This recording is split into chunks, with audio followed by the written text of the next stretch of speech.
भाग 6। दिघरा के स्वर्गीय जगदीश बाबू का मकान सरस्वती के उस पार था।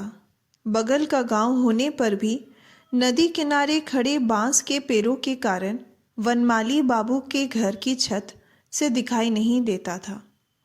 शरद ऋतु बीतने के साथ साथ छोटी सी सरस्वती का वर्षा में बड़ा हुआ पानी भी समाप्त होता जा रहा था। तट के ऊपर किसानों के आने जाने की पगडंडी भी पैरों से सूखकर बड़ी होती जा रही थी। इस पगडंडी से शाम को विजया बूढ़े दरबान कन्हैया सिंह के साथ लेकर घूमने निकली थी। उस पार के बबूल, बांस और खजूर आदि के वृक्षों के पत्तों की फांकों से अस्ताचल में डूबते सूर्य की रक्तिम आभा बीच बीच में उसके चेहरे पर पड़ रही थी। अनमनी नज़र उसके दोनों किनारे के इधर उधर के दृश्य देखते देखते निरंतर उत्तर की ओर बढ़ते हुए अचानक उसकी आंखें वहाँ जा टिकी जहाँ नदी पार करने के लिए बांस इकट्ठे करके पुल बना दिया गया था। उसे अच्छी तरह देखने के लिए नदी के किनारे पर आते ही विजया ने देखा कि थोड़ी सी दूर पर एक आदमी बड़ी तल्लीनता से मछली पकड़ रहा है। आहट पाते ही उस आदमी ने मुंह उठाकर नमस्कार किया। ठीक उसी समय सूर्य की किरणें विजया के मुंह पर आकर पड़ी या नहीं, लेकिन आंखें चार होते ही उसका गोरा मुंह एकदम रंगीन हो उठा। जो व्यक्ति मछली पकड़ रहा था वह पूर्ण गांगुली का वही भांजा था जो उस दिन मामा की ओर से उसके पास शिकायत करने गया था। उत्तर में विजया के नमस्कार करते ही उसके पास आकर बड़ी प्रसन्नता से कहा, शाम को थोड़ा घूम लेने के लिए नदी का किनारा ज़रूर बुरी जगह नहीं है, लेकिन मलेरिया का भय भी कम नहीं है। इस संबंध में शायद आपको किसी ने सावधान नहीं किया। विजया ने सिर हिलाकर कहा, नहीं। फिर दूसरे ही पल स्वयं को संभालकर मुस्कुराते हुए बोली, लेकिन मलेरिया आदमी को पहचान कर नहीं पकड़ता। मैं तो बिना जाने आई हूँ, लेकिन आप तो जानते हुए पानी के किनारे बैठे हैं। देखो तो कौन सी मछली पकड़ी है। उस आदमी ने हंसकर कहा, कोतरी मछली, लेकिन 2 घंटे में केवल 2 मिली है। मजदूरी का पड़ता नहीं बैठा, लेकिन क्या करता बताइए। आपकी तरह मुझे भी परदेसी ही कहना चाहिए। बाहर बाहर दिन कटे हैं, किसी से इतनी जान पहचान भी नहीं है, लेकिन शाम को तो जैसे भी काटनी ही पड़ती है। विजया ने गर्दन हिलाकर हंसते हुए कहा, मेरी भी लगभग यही दशा है। आपका मकान शायद पूर्ण बाबू के घर के पास ही है। नहीं, उस आदमी ने हाथ उठाकर नदी के पार इशारा करके कहा, मेरा मकान दिघरा में है। बांस के इस पुल से जाते हैं। गांव का नाम सुनकर विजया ने पूछा, तब तो शायद आप जगदीश बाबू के लड़के नरेंद्र से परिचित होंगे। उस व्यक्ति के सिर हिलाते ही विजया ने अत्यधिक कौतूहल से पूछा, किस तरह के आदमी है वह? लेकिन दूसरे ही पल इस अभद्र प्रश्न के कारण अत्यंत लज्जित हो उठी। विजया की लज्जा उस व्यक्ति की नज़रों से छिपी नहीं रह सकी।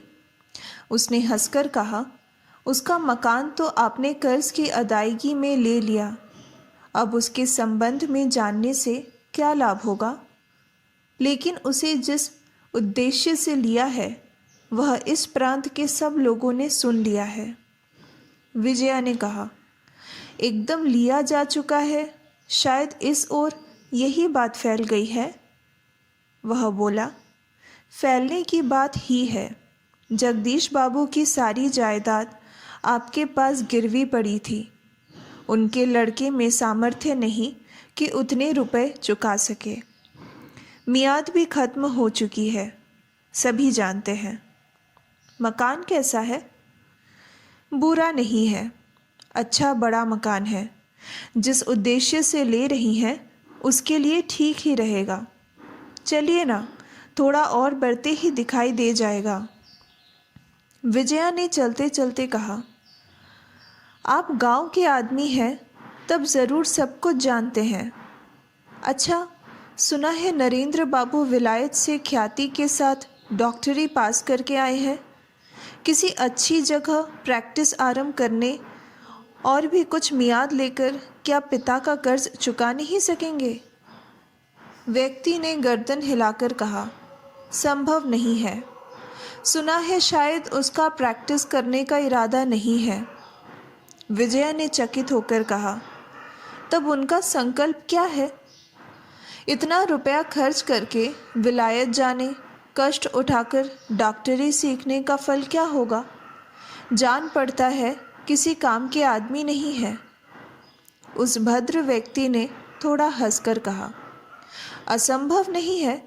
सुना है नरेंद्र बाबू प्रैक्टिस करने के बजाय कोई नया आविष्कार करना पसंद करते हैं, जिससे बहुत अधिक लोगों का उपकार हो। मैंने सुना है तरह तरह के यंत्र लेकर रात दिन खूब मेहनत करते हैं। विजया ने चकित होकर कहा, यह तो बहुत अच्छी बात है, लेकिन घर द्वार चले जाने पर कैसे करेंगे? ऐसी दशा में तो उन्हें रोज़गार करना चाहिए।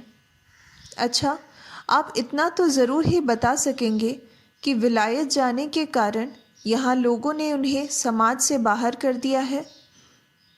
भद्र पुरुष ने कहा, सो तो कर दिया है।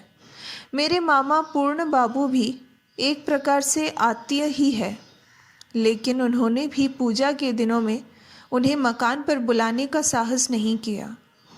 लेकिन इससे उनका कुछ बनता बिगड़ता नहीं। अपने काम में लगे रहते हैं। समय मिलता है तो चित्र बनाते हैं। मकान से बाहर निकलते नहीं। देखिए, वह है उनका मकान।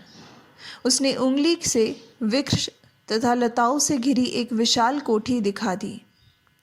उसी समय बूढ़े दरवान ने पीछे से टूटी फूटी बंगला में बताया, हम बहुत दूर निकल आए हैं।